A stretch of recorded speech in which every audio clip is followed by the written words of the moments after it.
Ian Ruff, last seen living in Kent with that wonderful large cinema at the bottom of the garden, decided in the summer of 2005 to up sticks and retire to the beautiful Cognac area of France. Ian, having previously sold all his films and equipment, including some 600 16mm features, almost immediately set about building an impressive digital home cinema in a disused barn attached to the right of the house.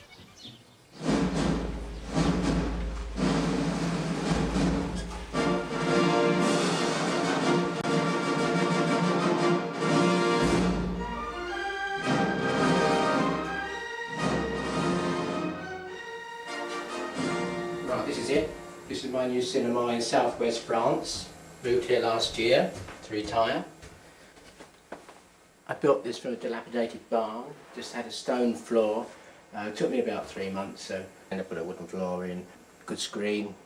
It's all digital at the moment, DVD I can run, mini DV, Laserdisc. I have about 1,200 DVDs now.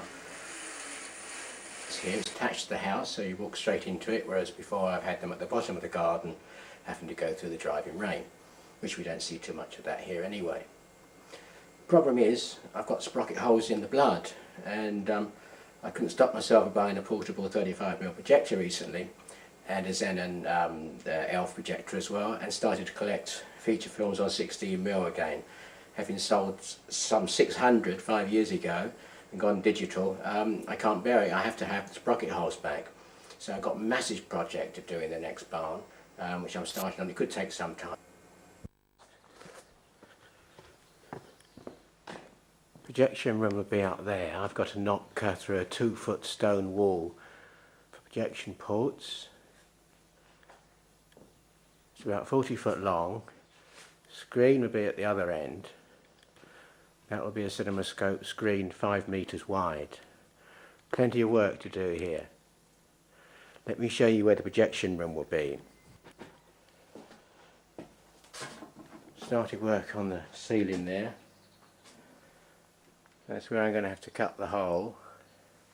I'm going to have a rewind bench there and rack that out for my films. Plenty of work to do here.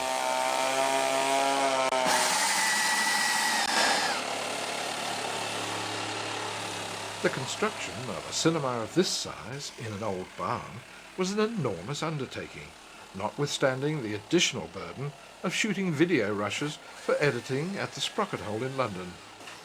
Like many a home cinema project, it rapidly escalated in complexity, grandeur, and the variety of film gauges included. And at times, even the seemingly inexhaustible Ian Ruff had to leave some tasks for later refinement. Probably need a bit of adjusting, but do for now. Having got shot of all my film equipment years ago, thinking that DVD was the future, which indeed it is, I've been bitten by the bug again. Having picked up a very cheap GS 1200 on my honeymoon in Bangkok, £50 to buy the machine, £70 to have it shipped back. Having returned home, I then surf eBay and I find a fantastic Fumeo pedestal Xenon 16mm machine with spools, rewinder, spare parts and films. For a laugh I put a bid in for £400 knowing that I'd be pipped at the post. But to my horror, or was it surprise, I actually won the item. The only problem was, I'm in France, the projector was in Bath, but luckily I had a friend with a large van who agreed to bring it over. It cost me another £200, but for £600 what a fantastic investment. So I still run DVDs. I've just been bitten by the Blu-ray bug, having bought a PlayStation. PlayStation 3 has a fantastic Blu-ray player within it. I imported it from Hong Kong for £250, which means it will play Region 1, because my 1400 DVDs mainly are Region 1. And also living in France, most of them have French soundtracks because they're imported from Canada. So we can switch over from the expats to the French or whatever. Blu-ray notwithstanding, the fitting out of the 35mm projection area took precedence over the newly acquired 16mm and 8mm machines, and any video projection schemes under consideration. Now the 35mm projection box will be up there in the gods. But I think I'm going to build a smaller one for my 16mm machines. I'm worried about the weight of the hidden there under the drape is my Fumeo prize possession 16mm Xenon. I think I'm going to build a small box downstairs for that, and possibly other projectors, and 35mm stuck up there in the gods. I shall probably tongue and groove that wall as it's a bit of a mess. I've had to knock through a nearly 2-foot stone wall for the projection port. As you can see, it needs finishing off a bit. And finished off it was.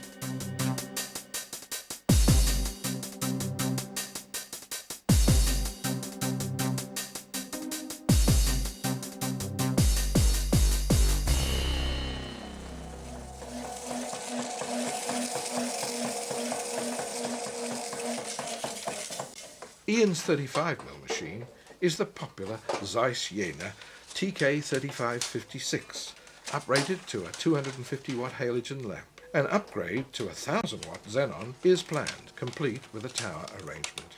Ian thinks this modification will not be too difficult, as the lamp house is at the rear of the machine and easily accessible once the Mickey Mouse ear spool boxes are removed.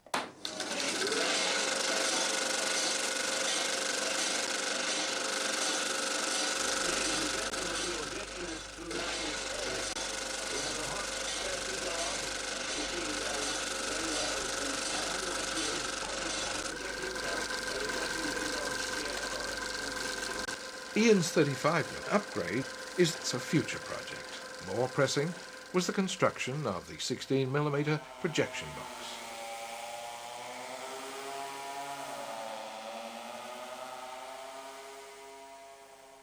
How does he do it?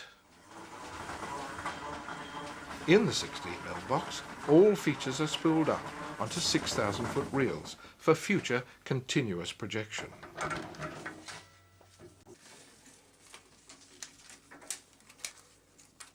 The Fumeo HL3000 has quite a simple threading path and operating system, despite its impressive size.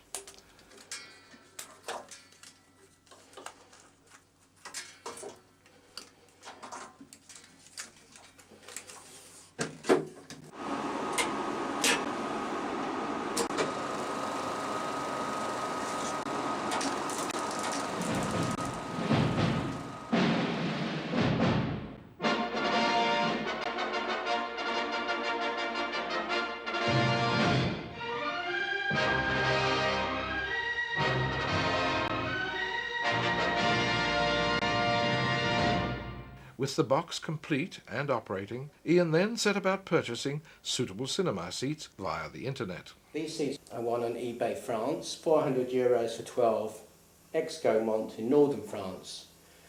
It involved a 1,200 kilometre drive to pick them up, but what a bargain, well worth it. With the fitting out of the seats and other refinements completed, there was one last area to attend to: getting the maximum screen size out of the wide variety of projection systems. – 16mm cinemascope and 4x3 video projection posed no problem, but 5-metre sized widescreen video projection did create some problems, as Ian recalls. To obtain the full 5-metre width from my video projector, I've adapted a 35mm anamorphic lens to fit in front of it. The Sim2 allows you to squeeze the picture as much as you require, as the standard DVD squeeze isn't enough to work with an anamorphic lens. So I've squeezed it in, and on the screen we now have a full 5 meters width. This ratio is 70mm. The next refinement was the fitting of adjustable masking to cope with all the variations one finds with both film and digital projection formats. Ian cleverly utilised remote-controlled piston-operated gate mechanisms. These were fitted vertically for the top and bottom masking. A similar system will operate the side masking.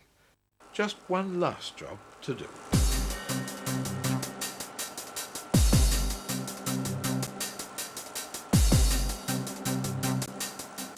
The auditorium was fitted out with an impressive lighting display system, demonstrated with some enthusiastic clapping from Ian.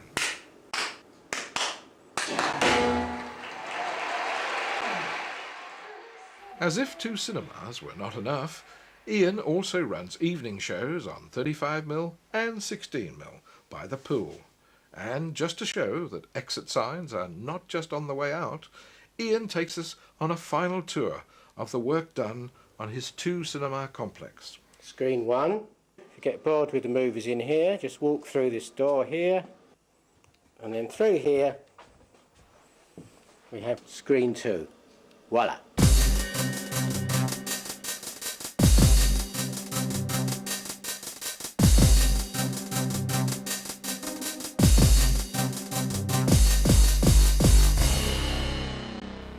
Absolutely amazing. An incredible one-man challenge with no outside help whatsoever. We must find out what he's on.